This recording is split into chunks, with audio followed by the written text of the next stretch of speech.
Salut à tous, vous qui nous suivez. Je voudrais d'abord commencer par un bref remerciement de Dieu Tout-Puissant, puisque c'est lui qui a permis que nous puissions réaliser cette vidéo pour cette activité. Aussi, vous tous qui nous suivez, puisque cette vidéo a du sens, puisque vous êtes là pour nous suivre. Et je voudrais aussi remercier toute mon équipe. Michela qui va derrière la caméra, les directeurs techniques, Michael Nyumbaï, Dieu merci, etc. Bon, notre sujet que nous allons essayer d'aborder, c'est comment donner des enseignements des arts martiaux. Comment être un bon enseignant des arts martiaux, c'est parmi des choses qui posent beaucoup de problèmes à ces derniers temps dans le monde des arts martiaux. Et nous avons fait une étude. Comment étudier les différents paramètres pour les stratégies, des façons, des manières, la méthodologie de l'enseignement des arts martiaux. Normalement, c'est une idée que j'ai en tête. Normalement, c'est un ouvrage ça doit être écrit. Peut-être si tout va bien, on peut mettre à point et publier, pourquoi pas. Avant de commencer vraiment de parler du sujet à fond, je vais essayer de donner, de dire, je ne sais pas quels sont les prérequis qu'on a besoin. Bon, pour les prérequis, il serait souhaitable d'être d'abord un pratiquant des arts martiaux et de plus un enseignant, puisque là facilement vous allez vous retrouver dans des situations quand nous allons essayer de parler, d'aborder facilement. Et à part cela, je crois qu'on a besoin de rien du tout, puisque cela va concerner tout le monde par rapport à nos différentes choses qu'on fait, les différents domaines qu'on fait, sans être nécessairement sportif en tout cas. Là, ça pourra nous aider. Ok, la formation pour les enseignants des arts martiaux. Je sais que ça, c'est un problème que beaucoup de gens se posent. Ils se disent, mais comment je peux bien enseigner? Comment je peux transmettre de la matière? Comment puis-je être un bon enseignant des arts martiaux? Est-ce nécessaire que je sois un grand maître? Est-ce nécessaire que j'ai 10e dan, j'ai beaucoup de ceintures et de diplômes, je suis un champion, etc. Nous allons aborder ces différents points ici. J'espère que vous êtes bien connectés, bien assis avec vos stylos, papier, autres pour noter les différents points qu'on pourra soulever. Là, nous commençons, ok? Avant que je dise quoi que ce soit, j'ai une question que je voudrais vous poser, que vous devrez répondre. Je vous laisserai quelques secondes. Nous commençons par celle-ci. Selon vous, qui est-ce qui a réellement les droits d'enseigner? Qui normalement nous pouvons appeler un enseignant des arts martiaux? Vous avez 10 secondes. Secondes, 9 et fini. Ok. Beaucoup de gens croient qu'être un bon enseignant des arts martiaux, c'est avoir été un champion, je sais pas, avoir beaucoup de ceintures noires, beaucoup de titres, etc. Mais je vous assure que ça n'a rien à voir avec tout ça. Bien que c'est important, mais ça n'a rien à voir avec tout ça.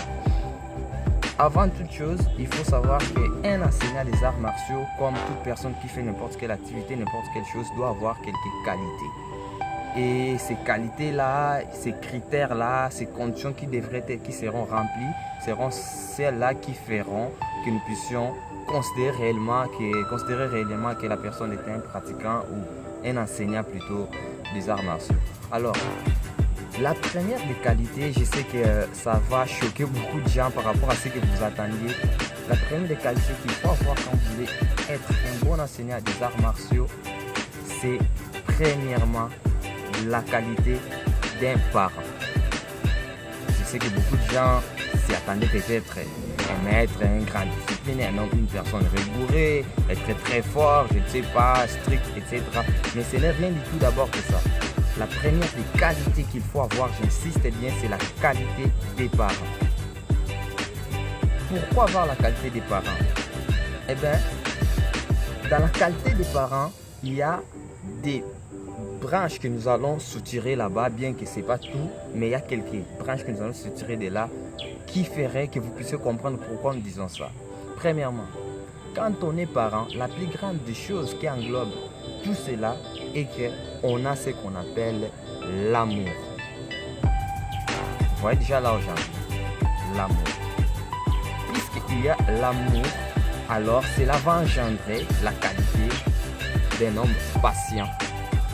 Donc, il a la patience, d'un homme disciplinaire, la discipline, la rigueur, d'une personne compréhensive et surtout, ces trois qualités-là, avec l'amour, qui sont dans la qualité qu'un parent doit avoir, sont très nécessaires pour celui qui se dit être un enseignant des arts martiaux. Et la deuxième des qualités, ou la deuxième des choses qu'un bon enseignant des arts martiaux doit avoir, c'est de la sincérité. La sincérité à dévoiler, il faut apprendre à admettre ce que l'on connaît et ce que l'on ne connaît pas. Si vous voulez vraiment être un bon enseignant des arts martiaux, il faut être conscient et apprendre à enseigner ce que l'on connaît, ce qu'on ne connaît pas. Donc vous savez déjà que ça je connais, ça je ne connais pas, je suis sincère envers moi-même et je ne m'engage pas à dire que je connais. Et la deuxième des choses, c'est le fait d'admettre d'avoir tort ou d'avoir raison et de plus accepter aussi si les pratiquants, les disciples progressent normalement. Et la troisième des qualités, ou la troisième des qualités qui est comme une condition d'ailleurs d'avoir, c'est la connaissance de ce que vous voulez enseigner. Eh bien, nous avons trois choses. Qualité des parents, la sincérité et la connaissance de l'art. Ce sont là les trois choses très importantes dont nous allons, tout ce que nous allons dire, tout ce que nous allons enseigner, vous vous rendrez compte que ça va toujours retomber vers les trois choses-là, puisqu'elles sont primordiales pour toute personne qui estime ou qui voudrait se dire être un enseignant des arts martiaux. Pourquoi maintenant nous avons dit la qualité des parents? Il faut d'abord savoir, c'est-à-dire on est là, on est soit parents, soit grands frères, quand même on a des enfants. Alors, quand je parle d'abord de la qualité des parents, je reviens à un papa, une maman responsable, donc qui remplit bien son rôle de parent. Et dans les rôles des parents, il y a une réciprocité du droit et des devoirs. Étant qu'un parent, nous allons nous rendre compte que nous avons un devoir à accomplir pour l'enfant, puisque cet enfant-là, c'est son droit de mériter ce que nous devons lui donner. Nous devons la nourrir, chercher les logements, nous devons l'habiller, la scolariser, etc. C'est presque la même chose qui se passe entre maître ou enseignant et disciple ou élève. D'accord? Étant qu'un enseignant des arts martiaux, la personne dont nous enseignons, nous devons la considérer comme enfant. Et si cette personne-là est comme enfant pour nous, cela implique qu'il a les droits. Il a les droits dont nous, étant qu'enseignants, nous sommes censés accomplir tout ce qu'il a besoin, puisque ça devient comme un devoir pour nous. Un devoir, c'est une dette. Donc, nous devons à tout prix payer cette dette-là. Alors, si déjà cette conscience-là, que j'ai un devoir à accomplir avec mon disciple, qui est comme une dette, d'accord, nous en avons, c'est-à-dire que nous allons chercher à posséder toutes les qualités qui nous est requises, qui est nécessaire pour réellement pouvoir transmettre ce que la personne a besoin, puisque c'est son droit. Donc c'est ça la chose importante qui fait que la première des caractéristiques ou des critères, il faut avoir cette définition-là d'un parent. Alors, quand nous mettons l'amour, c'est-à-dire quoi? L'amour est la chose qui permet que la personne puisse avoir d'abord de la volonté de s'approcher. Tout enseignant des arts martiaux, voire même disciple, disciple puisque c'est réciproque. Quand il n'y a pas de l'amour, cela veut dire que vous n'allez jamais enseigner réellement, vous n'allez jamais enseigner réellement ce qu'il faut à ton disciple. Pourquoi? Puisque bon, qu'il fasse bien, qu'il ne fasse pas bien, ce n'est pas votre problème, je ne l'aime pas. Alors je n'aurai pas cet amour-là de transmettre, je n'aurai pas cet amour de montrer ce qu'il faut, comme il se doit, à la personne qui apprend auprès de moi. Alors, l'amour, le fait d'avoir l'amour, le fait d'aimer son disciple, j'insiste bien, le fait d'aimer la personne qu'on enseigne va engendrer la qualité d'un homme patient. Un homme patient, pourquoi? Il faut savoir quelque chose. Nous sommes enseignants des arts martiaux, mais ce n'est pas qu'à nos qualités, nos compétences, nos manières d'exécuter, de techniques et de comprendre que nous allons entrer dans nos athlètes pour qu'ils puissent exécuter comme nous. Il faut savoir que l'athlète est une personne à part entière. Moi, je suis une autre personne, mon disciple est une autre personne. Alors, je vais essayer d'entrer par lui par des méthodes et par beaucoup de patience. Je peux enseigner quelque chose aujourd'hui et la personne ne comprend rien du tout. Alors, je peux bien et bien aimer une personne. Ça, c'est bien bon. Mais si à partir de cet amour-là, je n'extrais pas cette qualité-là d'un homme patient, d'un enseignant patient, carrément, je vais facilement bailler d'enseigner la personne. Je dirais, mais comment ça? Je suis en train d'enseigner, vous ne comprenez pas. Et il y a même d'autres enseignants qui perdent patience, qui commencent à insulter, qui se fâchent, qui mettent un climat malsain pendant les heures des entraînements, ce qui n'est pas bon. Vous voyez que déjà le fait que j'aime mon disciple ferait que je sois patient, que je comprenne que non, à ce stade-là, il n'est pas encore à mesure, je dois encore améliorer, je dois encore faire plus, je dois encore aller au-delà. C'est vraiment une des qualités. À part cela, nous avons parlé que dès qu'on est patient, il faut être disciplinaire. C'est-à-dire quoi? La patience dont je parle, ce n'est pas dans le cadre que vu que je suis patient, la tête serait là en train de faire des bêtises, en train de faire des choses qu'il ne faut pas. Je lui dis de faire, il refuse. Alors moi, je me dis, bon, vu que je suis patient, je vais patienter et attendre ça ce qu'il fera. Non, c'est pas ça. Là, il faut être disciplinaire.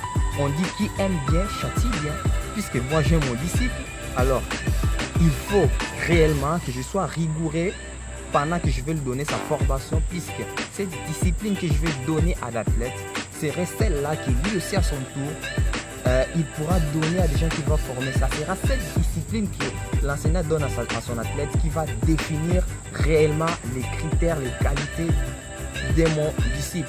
Il faut savoir que les enseignants des arts martiaux qui sont rigoureux, qui sont stricts dans ce qui concerne de la discipline du point de vue moral, respectueuse, l'éthique, les valeurs de la vertu, tout ça, ce sont des facteurs, c'est vraiment un facteur, la discipline est un facteur très important.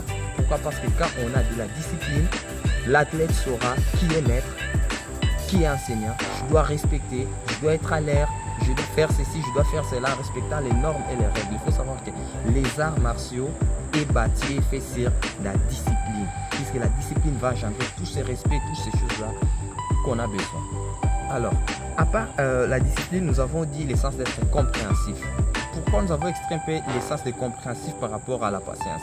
Observez, je peux être patient, mais si je ne suis pas compréhensif, je n'aurai pas ce sens-là de comprendre que non, à cet état-là, si l'athlète ne fait pas bien la chose, c'est parce que peut-être il est malade, c'est parce que peut-être il ne se sent pas bien, parce qu'il a un problème, peut-être des maladies, ou soit son mental n'est pas du tout bien, il n'est pas disposé. Alors, aimer quelqu'un va engendrer que l'on soit patient, que l'on veille le progrès de la personne, qui aime bien châtie bien. Donc, je vais châtier quand il me faut, puisque j'ai besoin de bien de mon athlète.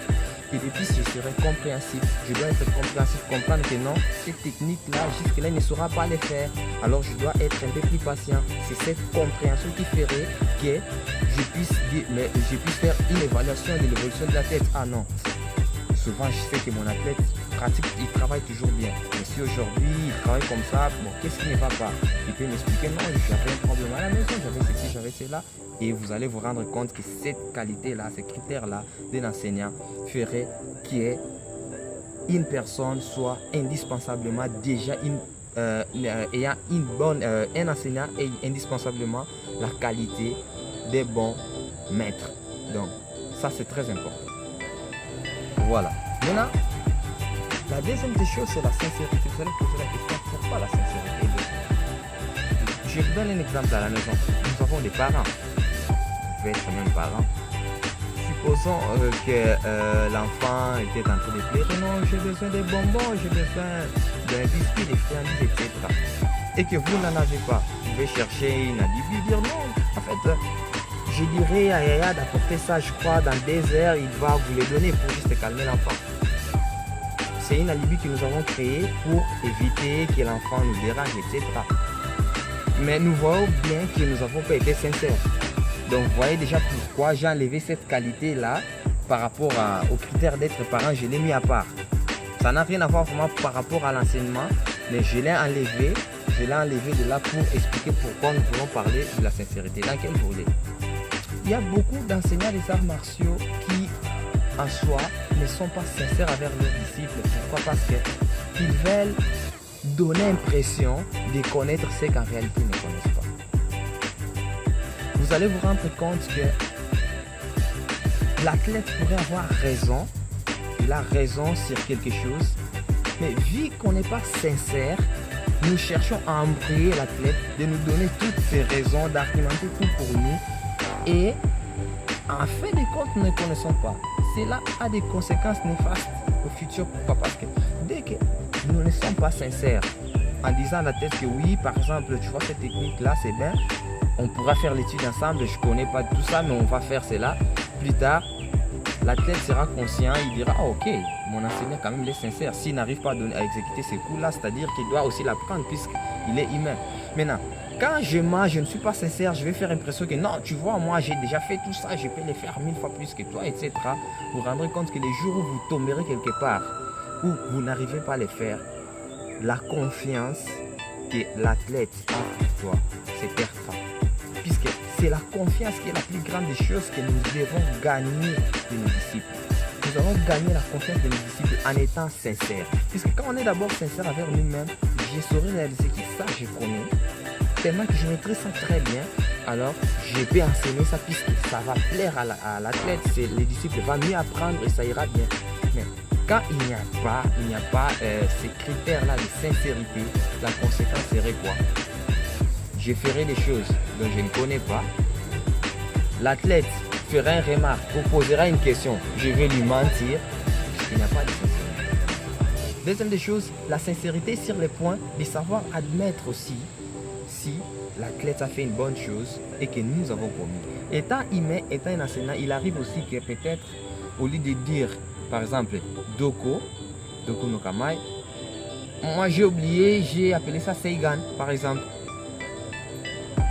Et l'athlète a retenu cela comme ça. Et un jour après, j'arrive, je dis non, ça, le Seigan c'est là et Doku c'est par ici. L'athlète se dirait mais non, maître, mais vous m'avez dit autrefois que c'est ça Seigan, ça c'est Doku, etc.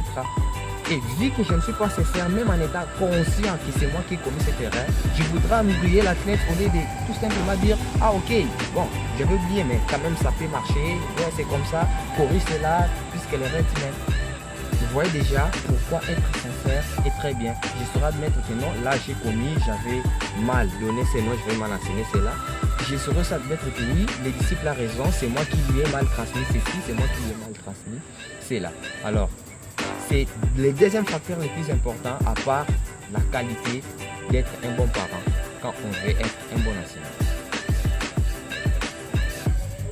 Nous avons déjà parlé des qualités. Maintenant, la troisième, c'est être quelqu'un qui connaît l'art, la connaissance de l'art, un connaisseur. La qualité d'être un connaisseur est à notre avantage. Pourquoi? Parce que nous n'allons pas nous perdre souvent quand on enseigne. Nous n'allons pas du tout nous perdre quand on est en train d'insister sur une technique, puisque je connais la chose. Ce que je connais, je le fais bien. Vous allez vous rendre compte que il y a d'ailleurs quelque chose que je peux dire. Quand on parle de la qualité des connaisseurs ou un bon enseignant des arts martiaux, nous ne faisons pas allusion ou référence à des gens qui ont pratiqué pendant beaucoup de nombreuses années. L'épée que toi tu connais, si tu le connais bien, tu peux enseigner. C'est ça la chose dont on a besoin. C'est-à-dire quoi? Je peux être quelqu'un qui est par exemple un 5e Q, communément dit ceinture jaune. Hein?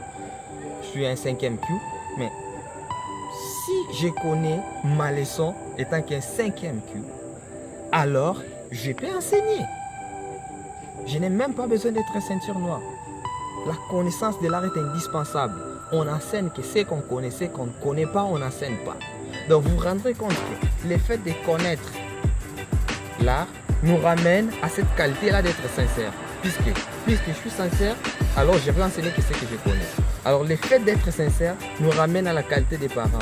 C'est parce que j'aime la personne, que je suis sincère avec lui, que je suis patient, que j'ai besoin de lui enseigner, j'ai besoin qu'il progresse, que je suis un bon disciplinaire, je suis compréhensif avec lui.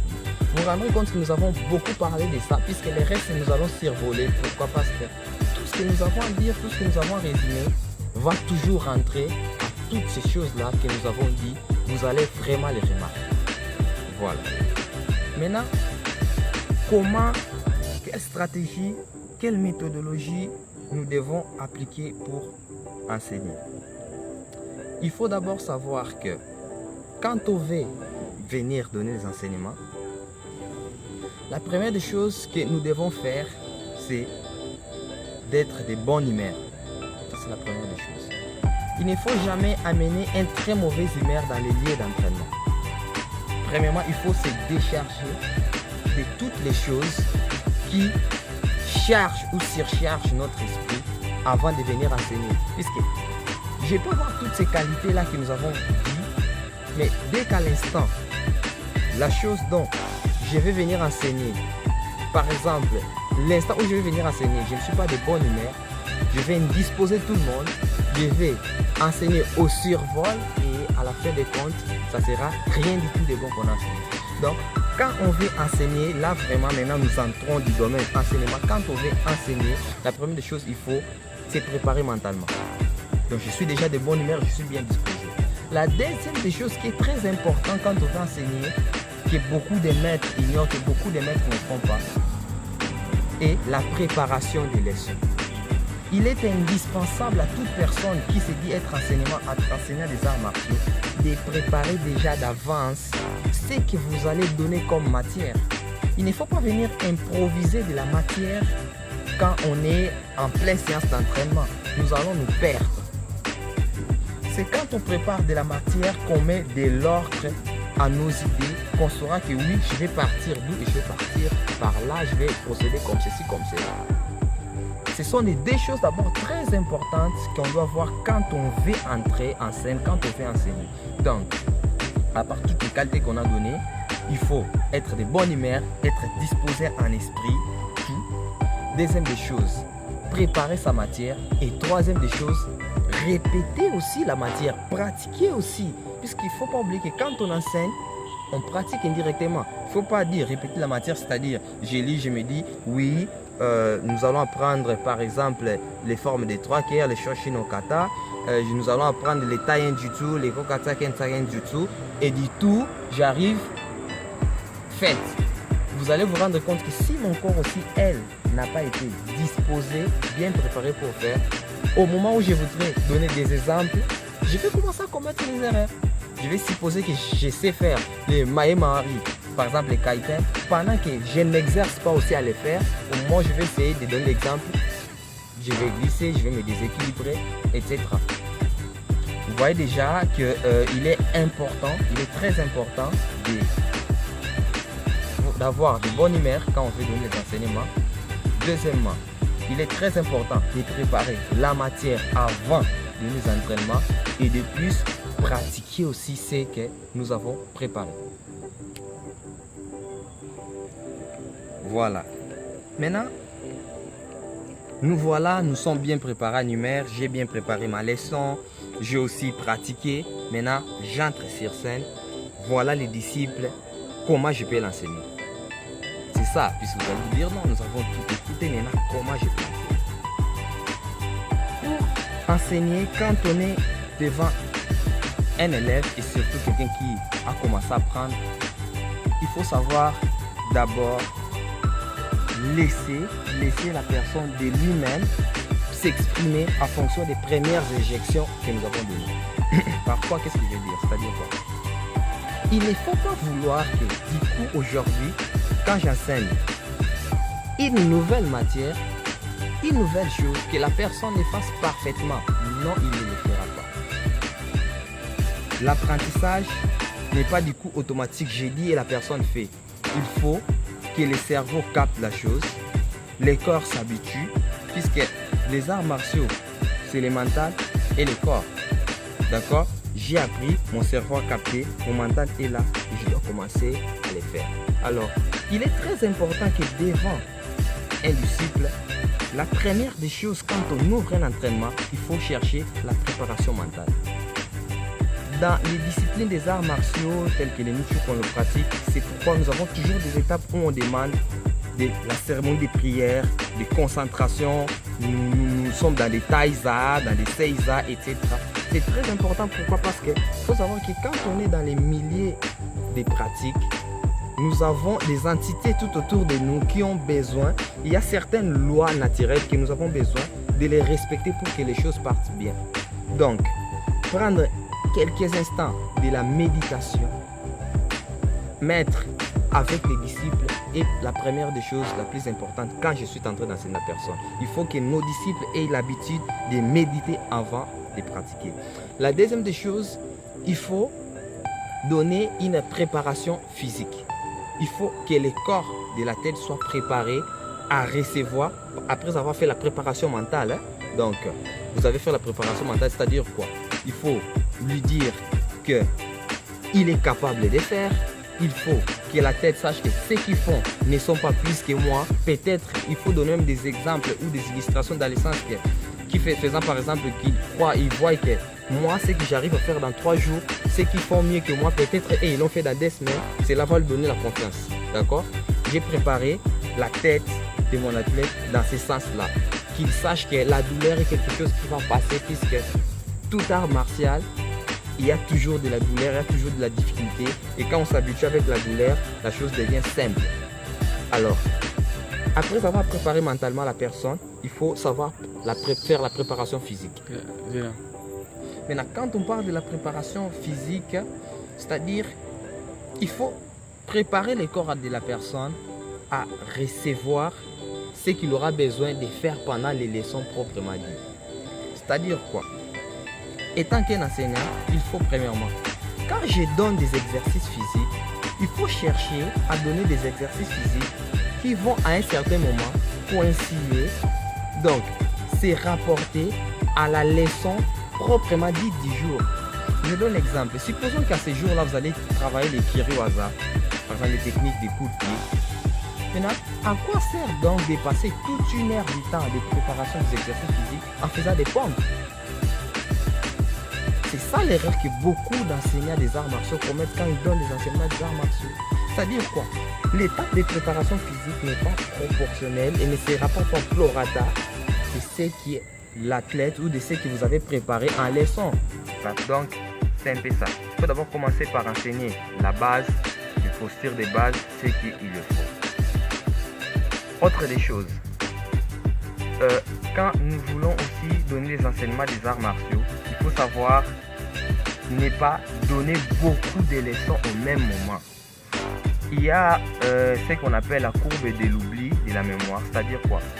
Après une heure du temps qu'on ait appris quelque chose, de nombreuses choses, le cerveau a tendance d'oublier. Après une heure du temps, nous oublions 50%, autre une heure du temps, autre 50% de ce qui reste, etc., jusqu'à l'infini, on oublie. Alors, pour que l'athlète puisse comprendre et bien maîtriser la chose, il y a des techniques. Par exemple, au lieu de lui dire d'exécuter des coups de poing en faisant tout simplement des kiaï, ça c'est bien. Mais vous pourriez plutôt partir, au lieu de partir comme ça, dire par exemple, nous allons faire des postures de base. Ça sera par exemple Ishono Kamai. À chaque fois, vous demandez à l'athlète de reprendre, de répéter les noms de la posture quand il exécute. Par exemple, il est là, Ishono Kamai, il exécute. Ishono Kamai. Vous allez vous rendre compte que le fait de répéter plusieurs fois ces mêmes noms et de faire, il y aura un automatisme entre le cerveau et le corps. Donc, le corps sera déjà habitué. Dès que j'entends Ishono Kamai, c'est-à-dire je dois faire cette posture-là. Alors, au lieu de passer le temps, par exemple, à faire crier tellement l'athlète, à faire beaucoup de cas, etc., les cas sont très importants. Pourquoi? Parce qu'ils font sortir de l'énergie, mais on peut concilier cela avec les noms de la technique. Donc il fait les noms et il exécute. Il dit les noms et il exécute. C'est parmi des méthodes très importantes que l'athlète va comprendre. Éviter beaucoup de leçons, trop de leçons dans un même jour. Donner quelques leçons synthétisées. Et éviter d'être trop sérieux pendant que vous donnez les entraînements. C'est-à-dire quoi, quand vous donnez les entraînements, à un moment, il faut être relax. C'est-à-dire, vous donnez les entraînements, vous pressionnez, à un moment, vous relâchez. C'est-à-dire, vous pouvez dire quelque chose d'amusant. Vous donnez 10 secondes de repos. Pourquoi? Parce que le corps ne doit pas être saturé quand on fait des entraînements. Quand le corps est tellement saturé à un moment, il ne va pas réagir. Il faut savoir que quelqu'un qu'on enseigne, si c'est sa première fois, il n'a pas le même esprit de supporter comme nous qui sommes déjà habitués à faire. Nous pouvons supporter, dépasser la douleur. Donc, voilà les stratégies, les qualités, les critères très importants que nous devons faire quand on veut donner de bons enseignements d'arts martiaux. C'est-à-dire, avant de donner les enseignements, il faut bien se préparer mentalement, être de bonne humeur, préparer sa leçon, se préparer soi-même aussi l'enseignant. Quand on arrive, il faut préparer mentalement son athlète, lui faire croire qu'il est capable de faire ce que les autres font, qu'il n'y a rien d'impossible. Lui préparer physiquement. La préparation physique doit être proportionnelle à ce que nous supposons être la leçon qu'il doit faire. Nous devons être relax pendant les entraînements. Vous enseignez à un moment, vous donnez une pause, vous enseignez à un moment, vous détendez. Et de plus, il faut aussi savoir que quand on enseigne, il faut que les leçons ne soient pas de trop parce que le cerveau a tendance à oublier des choses. Plus on donne beaucoup de choses le même jour, facilement la personne oublie. Et une des choses très importantes, il faut savoir communiquer avec l'athlète.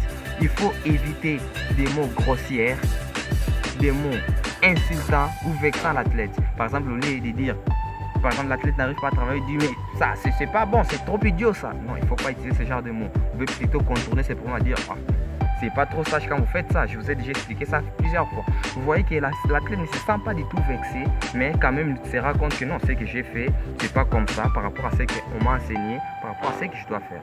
Donc, je vais résumer puisque c'est ça qui sont des choses très capitales. Cette matière revient de beaucoup de lignes, des pages et des pages. Donc, nous ne pouvons pas tout parler, nous n'allons pas tout parler carrément. Je sais que c'est une communauté de pratiquants de divers arts martiaux qui vont nous suivre, qui nous suivent.